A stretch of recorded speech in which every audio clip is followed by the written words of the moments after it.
guys, here coming at you with another video, and now this one is a book review of Daydream, which is a Maple Hills novel by Hannah Grace.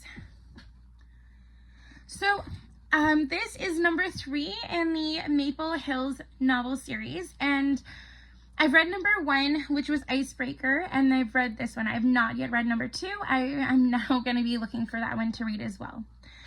So one thing I have to say is this is a really great read. I quite enjoyed getting to know more about the characters in this world in Maple Hills University. So yeah, this book is about Hallie and Henry.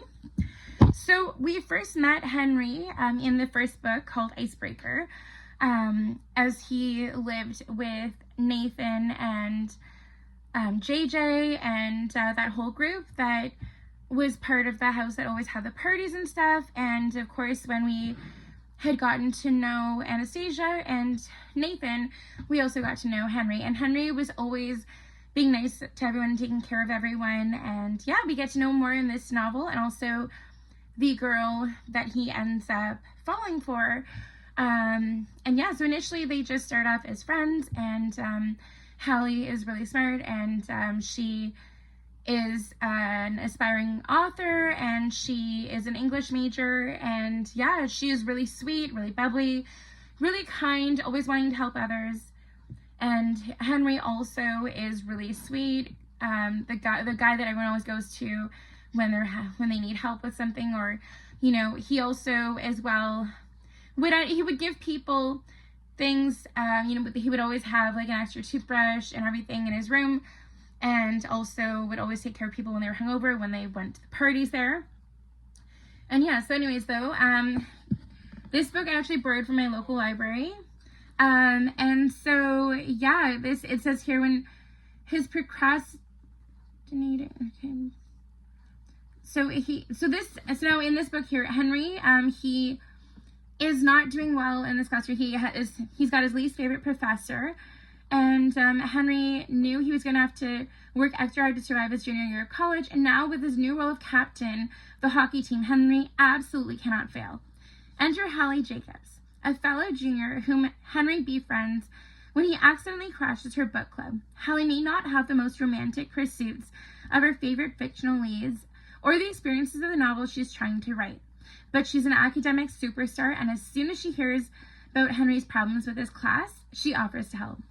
She knows that new experiences are key to beating her self-doubt, and Henry's promising to be the one to give them to her. They just need to stick to the rule book, where item 4 reads, "Don't fall in love." Now, needless to say, they both end up breaking that rule.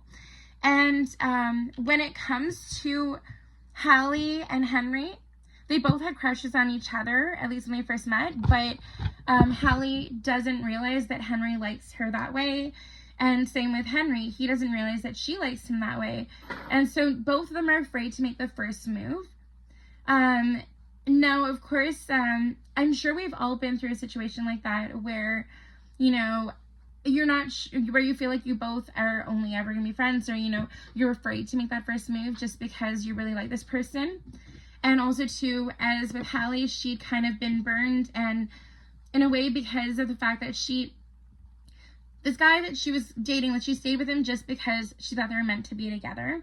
And she's the oldest daughter in her family. She does have an older brother, however, as with the girls, she's the oldest. And then Grayson, who's her brother, he really didn't step up to helping the family and everything. And she'd had a lot of responsibilities laid on her really young. And with Henry, he's an only child, and he's got 2 moms, and he definitely has a bit of a different situation than her in life. And they've had very different experiences growing up. And Hallie growing up was made fun of a bit or maybe didn't fit in. In a way, it was just because she had a lot of responsibilities and she didn't really want to try to partake in a lot of extracurriculars. And then when it came to when she was in university, she built her whole schedule around Will, who was her ex, like the guy that broke up with her when the novel starts. And, you know, she ended up changing her schedule and her class schedule, and changing her work schedule, not joining any extra activities because she wanted to be there for Will, and she wanted to, you know, make sure she didn't ever miss a game or practice. And because of that, she wasn't really living for herself. And when they broke up, you know, she ended up, like, all the friends that they had were really just only his friends, because as soon as they broke up, they no longer hung out with her and everything.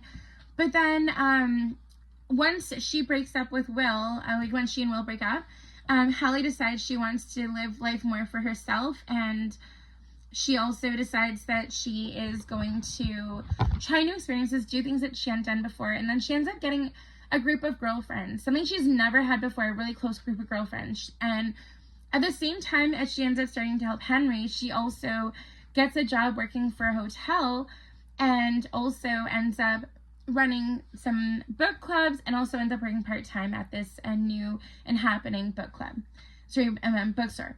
And so, yeah, so she ends up really living a lot more than she lived with Will. And, you know, and of course, as time progresses in the novel, it ends up that eventually Henry and Will, both are teams, they end up playing each other. And, you know, and of course, Henry's trying to be all polite and professional and kind and courteous and trying to be the bigger person and not trying to blow up on him. However, Will ends up, like, blowing the punches verbally and physically. And Henry does not want to fight him. And as Hallie had said to Henry in a quote, fighting is for fools. And so he stuck to that. He did not fight Will. He tried to be the bigger person. And then even still, the coach ended up pulling him from the game because of the fact that, you know, he wouldn't tell him what the fight was about or what happened. When really what happened is that Will punched him, and like Henry just tried to like back away, like he wasn't wanting to be any part of it.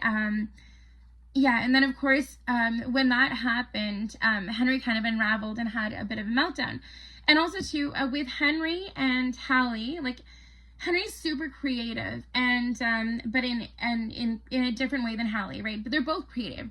Hallie writes fiction, and she, you know, is good at presenting things, or like, you know, putting together projects, and she's organized. And then when it comes to Henry, he's an artist, and he is very artistic. He likes painting, sketching, all that kind of stuff.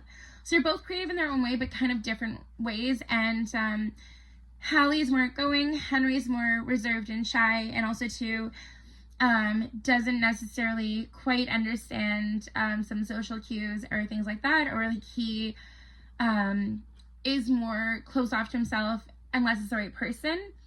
And when you get to know him, you know, he might open up and be more outgoing, more bubbly, but it just, you have to, you know, it has to be the right person kind of thing. Needless to say, they end up being each other's person to a T. And, you know, Hallie had no idea that love could be like that. When she was with Will, she felt like she was broken, and she, you know, she just said, and she was like thinking to herself, okay, well, I don't feel like I truly love him, but I feel like I should love him. What's wrong with me? And, yeah, but really nothing was wrong with her. Just it wasn't the right person in a way. And like, and of course, Will did not shower her with gifts. He did not, you know, do sweet things to her. He did not, plan things, or he wasn't spontaneous. It was just more or less they spent time together. It was destined to be together because they grew up together and their families spent time together, and they was vacation together, and so it was just meant to be, or so she thought.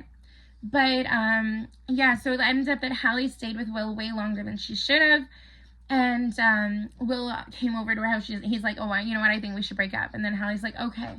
And then he kind of got mad at her because she didn't react the way that he thought she would.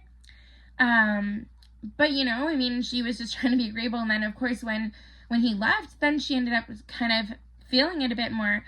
But when she was with Will, she didn't really have her own identity. She was just Will's girlfriend. And sometimes in relationships, it can be like that, where, you know, where you're an extension of that person, and then, you know, you don't know who you are on your own. And so then when you get away from that situation, it's like you're finding yourself again. And that's exactly what Hallie did. And while Hallie was just trying to gain experiences, and while she was saying that, oh yeah, I'm just friends with Henry, she ended up falling for Henry, and Henry ended up also falling for her. I honestly thought this was a super sweet novel, and I would highly recommend you check it out. Definitely check out the whole Maple Hills novel series. As I said, this is only the second novel in the series I've read. Again, this is number 3. I also previously read number 1, and if you want, I can put a link in the comments of the other book I read in this series. Both the books were awesome, I would say, and just getting to know more about this world of characters is really great. And each book I read progressively, I get to know more about the people that they are and see the support system they have in each other. Out of 10, I would probably give this novel probably an 8 out of 10. I highly recommend you check it out. Thank you so much for watching. Don't forget to like and subscribe. And until next time, take care. Bye, guys.